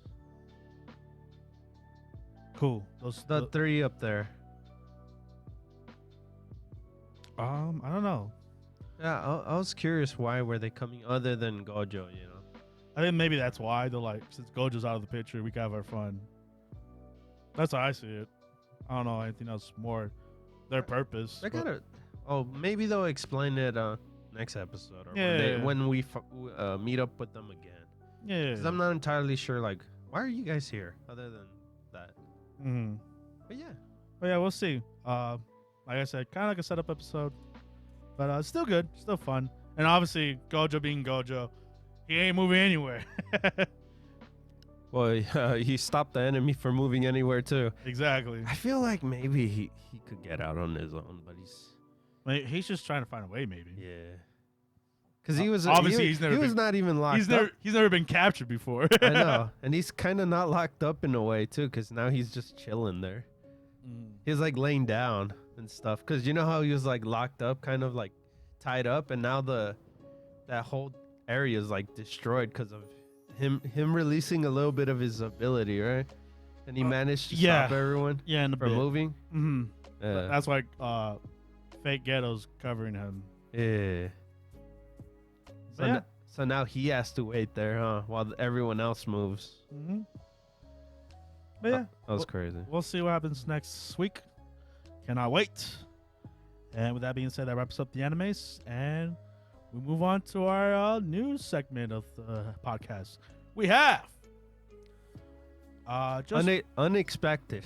unexpected Netflix special. They announced Drop 1. They announced a new event, Netflix Drop 1, which is basically all new content and trailers for their Netflix lineup.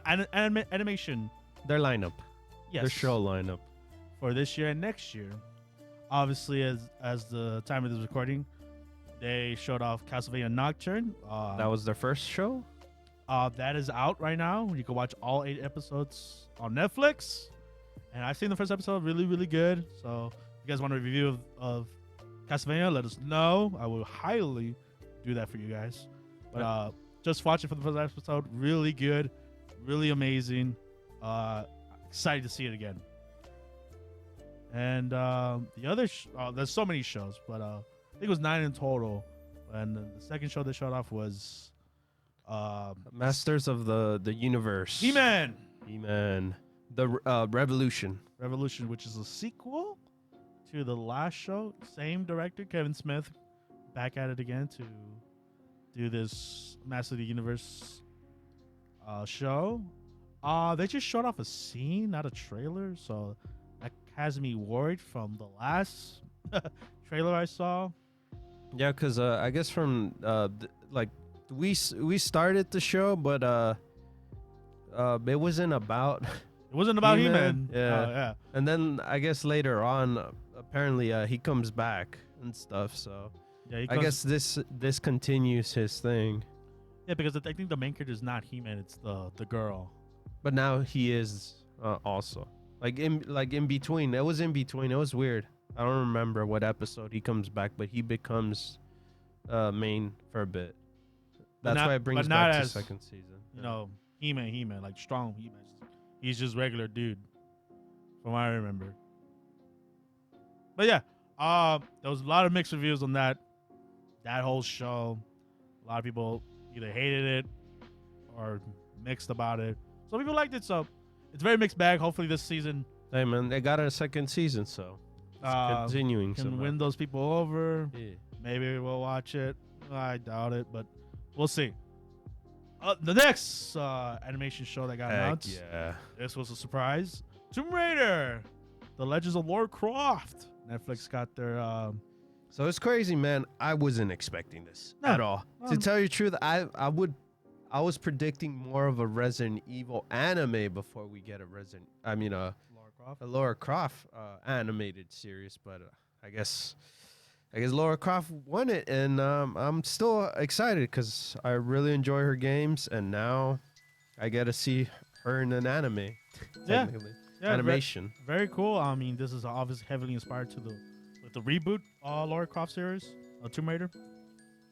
You know, her with the bow and treasure hunting, stuff like that. I wonder if it's gonna be as bloody as those games were. We will see. Probably. Yeah, I mean, I'm very excited. I mean, I still remember the movie with Angelina Jolie. That was cool, the first one. Obviously, it's not based off that character. Of course. I mean, it is, but like not that type of Lara Croft. But I can't wait to see what they come up with, what the story's going to be. Or is this going to be like a remake, or is this going to be a full, like, maybe like, I don't know. The not starting point, like maybe she has been Lara Croft, like she's already been like doing these missions, and now she has a big mission to do. Maybe what made her into a legend, I guess. They could do that, or maybe it might just adaptate the game, how that went by, beat by beat. Hopefully not that case. We'll see. Yeah, we'll see. There's a lot of possibilities with this one. Well, did Castlevania do that, like beat by beat, or no? No, not at all. Okay, so maybe they'll do the same thing with this. I don't know if it's the same studio or not, but kind of has that. It has that art style. It has that art. I feel like Netflix has this art style now. Yeah, it has that house. Yeah, the animation house. So they kind of all look the same. If you guys know, about Lara Croft, maybe if you guys have more information about this, then leave it in the comments so we can know. Cause I'm curious. Like it has the same art style as the Castlevania thing. My question is she gonna do a real pistol her way out? Oh my god! I think she's gonna use everything in her disposal. Right? Facts. All right, you got me there. I just don't want her to die nasty, like in the game, like when she fall off a waterfall. Ugh.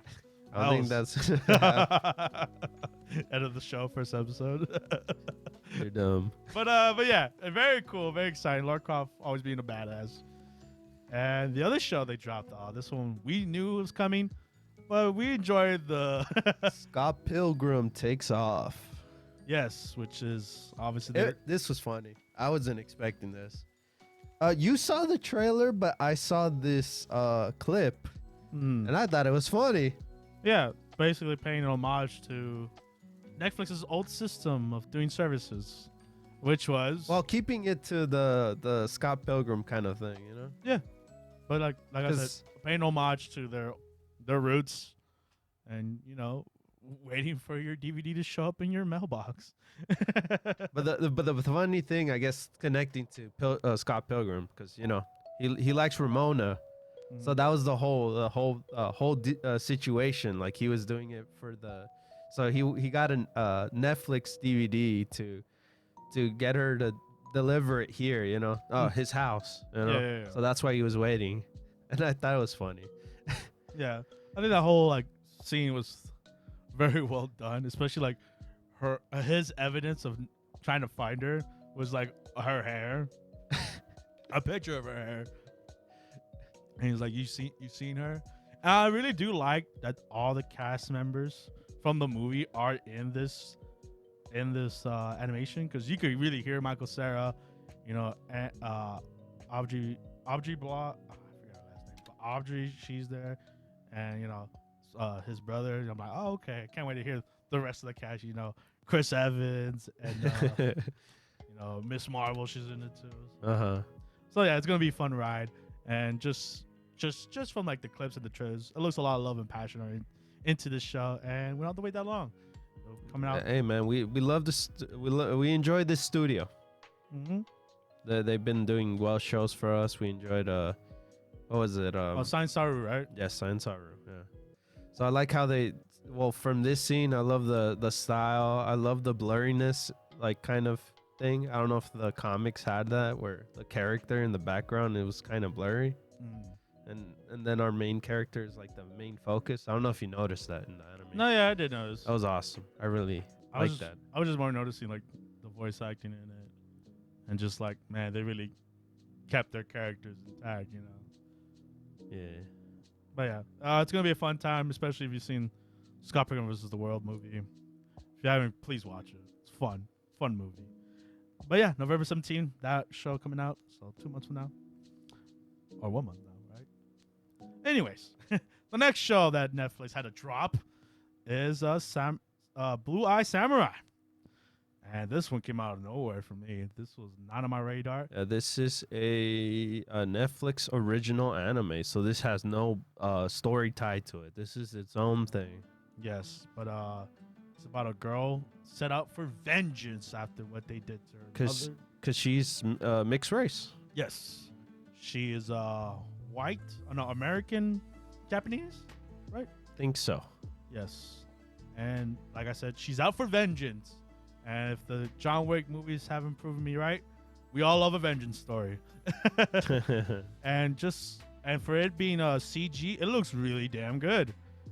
It looks intense, gory, and it really impressed the hell out of me from the trailer. So, hell yeah, dude. Yeah, pretty yeah, much. It's coming out November 3rd. If you haven't checked it out, the trailers are on our Twitter/X account, and also online, YouTube. So check them out off all the shows we're going to be talking about. And yeah, we move on to the next drop that Netflix made, and that is, I've heard this one, but they finally showed off the trailer too. Captain Laserhawk, a Blood Dragon remix. If you don't know what that is a Ubisoft game. The Ubisoft world too. As well. Yes, the Ubisoft cameos and the world they reference. Yeah, it's funny because it's like it says remix, and now you understand the remix part of it. Yeah, because it's not just pure the Blood Dragon expansion from Far Cry 3. It is that world, but they are making so many references to the Ubisoft library. Like, I didn't expect it. Rayman being the news reporter for the world. I'm like, that is hilarious. And, you pointed it out, David, but the frog doing the Assassin's Creed Leap of Faith, I was like, oh, that's funny. I didn't see that. I had to rewind to see that. That was funny. I'm gonna really enjoy the frog. Yeah. He just caught me off guard. He's like wearing Assassin's Creed outfit, and it was the hood amazing. and stuff. Yeah, so it was amazing. And I just want to see more of that guy. And just like the cyberpunk world, right? Yeah, the very how chaotic this hyper neon visual, and obviously that's from the Blood Dragon spinoff, very inspired, and just this cast, it gives me so much of a Suicide Squad vibe. I think out of all the trailers, this one had the most like explosions and impacts and that, right? Yeah, It was intense. It was very colorful, very Yeah. bombastic. Yeah. And like the main guy had like a Mega Man cannon at one point. That was cool. Yeah, he has another team member that's joining him through the suicide regiment. Because yeah, we got a suicide kind of ish plot. And I have a lot of faith into this one because the director who did the Castlevania series, the first one, is also directing this one. So if it's his work, his direction, I'm all on board. And we don't have to wait anytime soon. This is coming out in a couple weeks, October 19. So set your date for that. That's gonna be fun. And other drops they made. Sonic Prime. I think what season? I think second season of this show. Apparently, it's the 3rd chapter, Oh, okay. Forgive me. but it might be 2nd season. It's just a weird way to say it. Yeah. Yeah. If you're a Sonic fan, look forward to this. From the trailer we saw, I mean, we're out of the loop. Apparently, Tails is a bad guy. I'm like, oh damn, that's messed up. That caught you off guard. Yeah, man, Tails is always the homie. Now he the bad guy. That's jacked up. His second in command, right? The one that always stays with him thick and thin, right? Yeah, exactly. But I guess this like has to do with timelines and alternate dimensions, and I'm like, oh, Yeah, because it's pretty much Sonic's fault. He Yeah. created this. he broke paradox, Chaos Emeralds, or I don't know. Yeah, I'm so he just- messed up. I'm just making stuff up here. But and he's teaming up with Shadow because you know they always team up some way somehow. but yeah, you want to have a Sonic time? This is it. Coming out pretty soon. But not for Omar. Yeah, I'm not a big Sonic fan, so I'm skipping on that one. The only one from these drops I'm skipping. And the other drop this one caught me really off guard. Wait, this is the only one, right? That caught me off guard. That's from Capcom, right? Yes, this is Yeah. well, now you said a Capcom show. That is not Dragon's Dogma. This is Devil May Cry. And now you're gonna say to yourself, is this the first time it's getting an anime adaptation? No, it's not actually. This is the second time. They had one in 2009, I think? 7. 2007. So this is the second time to make that attempt. And from just a little bit of teaser we got of Dante, he looks great. He looks like the gunslinging demon hunter, pizza loving badass that he is. Yeah, And I guess bringing back the whole, I guess the 2000, the Devil May Cry anime series, he looked more like that Leon look. yeah, In this one, he looks straight out from, he straight looks different. yeah, And the fact is that it also has the same art style as the previous one, because he also the previous guy that made Castlevania he's also working doing on this. Yes. Yeah, he's also working on it. So obviously finishing off the Bloodhawk one, he's doing this one next. Yeah. And I think this one will be, I want to say late next year, if maybe. We'll see with that one. But it was just announced. It just says coming soon, but I feel like it will be like next year around this time again. So we will see. This is kind of cool. And he's very busy. This director's very busy, and Netflix got him under their umbrella. Yeah, so Netflix on the work on their animated shows, you know? Yeah, very much so. I think all of them have been like hits. Even the Sonic one. Even though I'm not interested in Sonic, it looked cool. It looked cool. Mhm. Like Tails being the bad guy. What? Yeah, I guess Netflix believes in their animated series, so Mhm. I guess they're building it bigger, and now that they're building it bigger, they're making their own kind of directs for the animated series, right? Yeah, like for all the shows that paved the way for even this to be a possibility. I think a lot of the Netflix shows I really admire, like Arcane comes into my mind, Castlevania for their 4 seasons they had.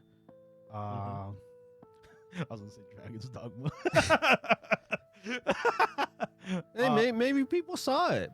That didn't mean it was, it was bad, but people saw I mean, it. Capcom gave them another show, right? Yeah, they gave them another show, so And obviously the big hit with Cyberpunk, Edge Runners. Oh, that one was a big one too. And I guess Yasuke. I forgot about that one too. Damn. Holy damn! You wild. I know. I really love that. I remember it, man. I remember that show very well. Hey, it looked nice though. It did. It looked nice. There was like two good fight scenes. Well, I'm like, damn, I wish it was the whole show. But hey, shout out to you if you know what we're talking about. And obviously, they didn't announce it in the show, but obviously I got Pluto. Oh, and if you guys have more shows from Netflix, because I don't, probably there's more that we don't remember. But if there's more, tell us in the comments. Yeah, very much so. But also, I want to shout out to Pluto. That's coming out in November. They already announced that show coming out soon, so they didn't put it, but they put it in the lineup for Pluto. So I'm excited for that one as well. And yeah, that was a lot to talk about. But hey, a lot of great content for us anime reviewers, and hopefully we could cover them all. If it's like Netflix's thing, all the episodes are gonna drop, so we'll probably just cover it overview. But let us know in the comments if you guys have any ideas how we're gonna cover these shows. Or what shows catch your interest? Was it a Blue Eye Samurai, or was it Sonic? Was it Sonic?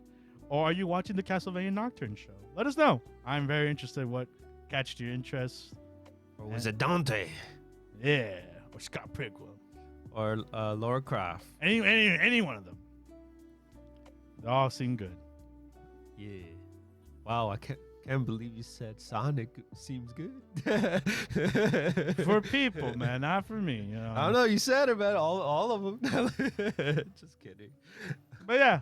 And with that being said, that's going to wrap up the news. And I was going to wrap up the podcast. If you made it this far, thank you. And you have just listened to the Anime Squad podcast with your host, Omar. And this is David. Subscribe to our podcast if you like what you listened. And catch our next episode next week. And until then, we'll see you guys later. Bye-bye, guys. Bye. Later.